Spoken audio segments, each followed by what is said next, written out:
और इसके अंदर मैट्रिक्स का भी एक क्वेश्चन आता है, वो एसएससी वाली मैट्रिक्स नहीं होगी कि आपको बनाना होगा। इसके अंदर दूसरा आएगा, एक ही वर्ड्स को यू यू यू करके दे रखा होगा, और इसका कोडिंग डिकोडिंग कह सकते हो आप उसको, वो भी आता है। कोडिंग डिकोडिंग से सिर्फ आपके 3 क्वेश्चंस आते हैं और वो बहुत अच्छे क्वेश्चंस लगते हैं। पजल्स एंड सिटिंग अरेंजमेंट मेरा फेवरेट टॉपिक है। इसको जब मैंने शुरू में शुरू करा था तो बहुत सारी प्रॉब्लम्स आती थी, इसमें समझ में नहीं आता था कि क्या चीज़ कहाँ से कैसे लिंक होगी, क्योंकि इसके अंदर हमारा मेन ग्रामर का पार्ट ज़्यादा रहता है। कंजक्शंस का बहुत ज़्यादा यूज़ होता है इसके अंदर, डब्ल्यूएच फैमिलीज़ का भी यूज़ होता है। एक ही फैमिली एक ही पर्सन के बाद बहुत घुमा फिरा के, जैसे कैसी आप भूल भुलैया में फंस गए हो ऐसे दे रखा होता है।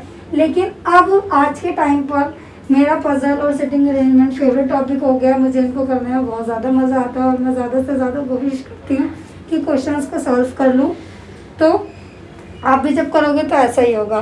तो जो तीसरा सेक्शन है हमारा प्रीलिम्स एग्ज़ाम की, मैं सिर्फ बात कर रही हूँ। अभी मैंने यहाँ मीन्स का कुछ भी नहीं करा, क्योंकि मीन्स में हमारा एक और चैप्टर ऐड हो जाता है, मतलब एक और बुक ऐड हो जाती है जीके की, जनरल अवेयरनेस की, बैंकिंग अवेयरनेस की।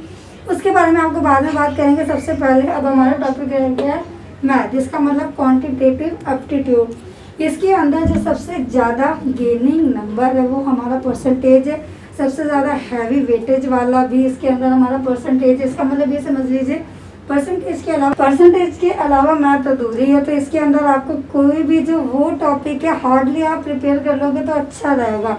मतलब परसेंटेज है, क्वाड्रेटिक है, जिसके अंदर आपको 5 क्वेश्चंस दे रखे होंगे और 15 जो क्वेश्चंस होंगे वो आपको सिंप्लीफिकेशंस के मिलेंगे। अब सिंप्लीफिकेशन बोर्ड मार्क्स के सारे रूल्स में से आ सकता है, ऐसा नहीं कि एक में ही आएगा, पॉइंट में भी आ सकता है, अप्रोक्सीमेट में भी आ सकता है, फ्रैक्शन में भी आ सकता है, बड़ी बड़ी डिजिट से लेकर छोटी छोटी डिजिट्स। मतलब 15 क्वेश्चन सिंप्लीफिकेशंस के हमें एसबीआई क्लर्क के अंदर मिलते हैं। एसबीआई पीओ में हमारा सिंप्लीफिकेशन की वेटेज बहुत ज़्यादा कम होती है, क्योंकि वो इससे भी हाई लेवल के एग्ज़ाम होता है। तो अगर आप एसबीआई क्लर्क इजीली क्लियर कर लेते हैं तो उसके लिए हम नंबर सीरीज और simplification, mixtures and alligation and percentage, इन सभी चीज़ों को बहुत अच्छे से करना पड़ेगा। एंड क्वाड्रेटिक के 5 क्वेश्चंस आते हैं। फिर हमारा रहा पार्टनरशिप, इसके अंदर पार्टनरशिप्स के भी 5 क्वेश्चंस आते हैं। तो इसी तरीके से जो मैथ की जो जान है वो किस में बसती है, बैंक के एग्ज़ाम में अगर हम मैथ की बात करते हैं और एक चीज़ भूल गए हैं तो पूरी समझ लो कुछ भी हमने मैथ के अंदर पढ़ा ही नहीं है, क्योंकि मैथ इसके बिना अधूरी है। उसका नाम क्या है, डीआई, जिसके बारे में हमने बात ही नहीं करी थी। ये डीआई की पूरी बुक होती है, डीआई का हर कॉन्सेप्ट होता है, डीआई के भी मल्टीपल्स कॉन्सेप्ट होते हैं।